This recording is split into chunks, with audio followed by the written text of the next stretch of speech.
Effective June 13th of this year, 2022, there's been an update to Section 8 of the South Carolina Agreement Contract to buy and sell real estate, and we're going to talk about it in this video.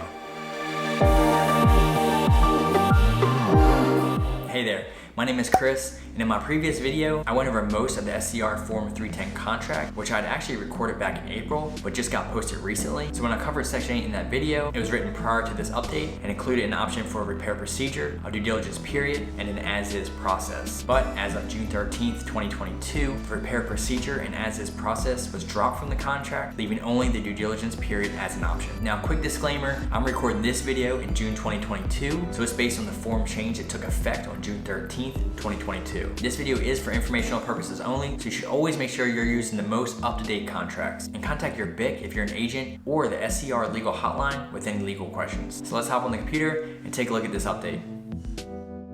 Now, there weren't any other changes made to the contract except for in Section 8, and all they did was delete the repair procedure and as-is process. No other section of the contract was changed, and no additional verbiage was added. And as we look at paragraph 8 here, this isn't even new verbiage. It's the exact same due diligence language that's been in the contract since the due diligence was a separate addendum in 2019. There are still two blanks to fill out in this section. The first will be that the due diligence period begins upon the effective date, aka once the contract is signed by all parties, and shall expire at 6 p.m. on a hard date here. This date is agreed upon between both parties, and that's going to be your due diligence period. Now, during the due diligence period, the buyer can do any and all inspections they deem necessary. They will then send a repair request to the seller, and the seller can then choose whether or not to accept the repair request, counter the request, or just ignore the request. And then based on what they do, a buyer will then have a couple of choices. If the seller agrees to the repairs, then they're on a contract and move forward to closing. If the seller counters, the buyer can choose either to accept that counter, try negotiating repairs, or they can terminate by delivering notice of termination and paying the termination fee. Or if the seller doesn't respond, then the buyer can either buy the house as is, or they can terminate by delivering notice of termination and paying the termination fee. And that brings us to the second blank here, which is during the due diligence period. The buyer may unilaterally terminate this contract only by delivering to the seller both the notice of termination and a termination fee of blank dollars. This is an amount of money that's negotiated between both parties, and it's something you'll want to discuss with your agent. Ideally, this will level out whatever date is put in the first blank, but this section can cater to either side. If you have a very long due diligence period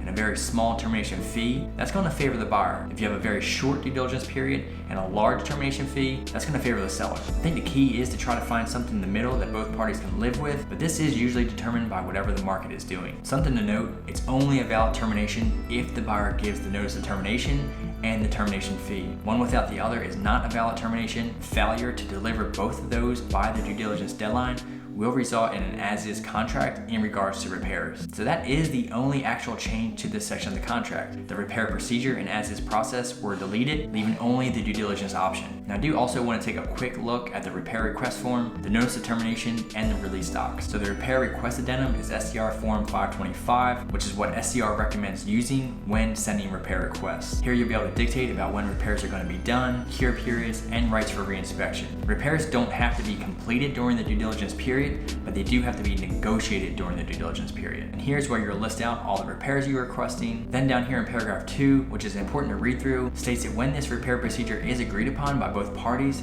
that sunsets the due diligence period. And the reason for that is, say the buyer sends 10 repairs they would like done and the seller signs it, it's not fair to the seller for the buyer to then come back with 10 more repairs the next day. So it's important for the buyer to make sure when they send this, they are perfectly happy that if the seller was assigned this 1 minute later, they would have gotten any and all repairs that they wish to have done with the property. So if a buyer has a 30-day due diligence period and on day 1 sends this repair request and the seller signs it, they are done with due diligence and they will have forfeited the remaining 29 days. There's also an expiration date here, and it's probably a good idea to make sure that your repair request expires at least 48 hours prior to the end of the due diligence period. That way, if the seller doesn't respond to the buyer's repair request, the buyer has a couple of days to pivot and figure out what they want to do or how they want to move forward. So this date usually shouldn't match the due diligence period because you don't want to have the buyer waiting around until 5 o'clock on the last day, wondering if the seller will respond or not. You want to have some time for the buyer to pivot based on whatever the seller has decided to do, including ignoring the repair request. Now let's pull up the next form, which which is the Notice of Termination or SCR Form 313. This is the form that should accompany the termination fee if a buyer chooses to terminate during the due diligence period. If you read through this, you'll notice the word earnest money does not appear, so you shouldn't negotiate earnest money or discuss earnest money in this form. Earnest money should only be discussed through the release agreement form, which we'll take a look at next. But this form, in conjunction with the termination fee, is the proper way to terminate a contract. As you can see, there are buyer and seller lines on here because this can be used for other purposes during the contract, but for due diligence reasons, this only needs to be signed by the buyer. This is a unilateral communication,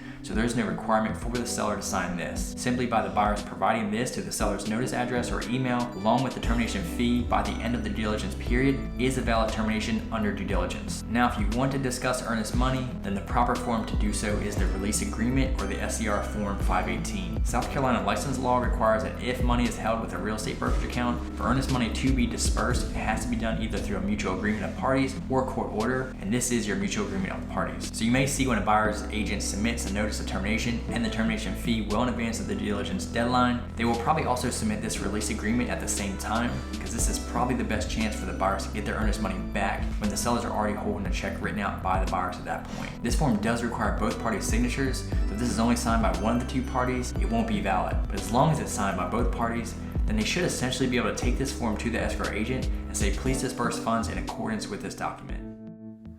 But that's going to wrap this video up. If you enjoyed it, I hope you give it a like, and leave a comment below if you have any thoughts on South Carolina amending the inspection process of the contract similar to North Carolina's contract. If you're interested in coming along on my journey as a real estate agent, or for more videos like this, then I hope you consider subscribing. But until next time, let's make every day count, be more than average, and I'll see you in the next video.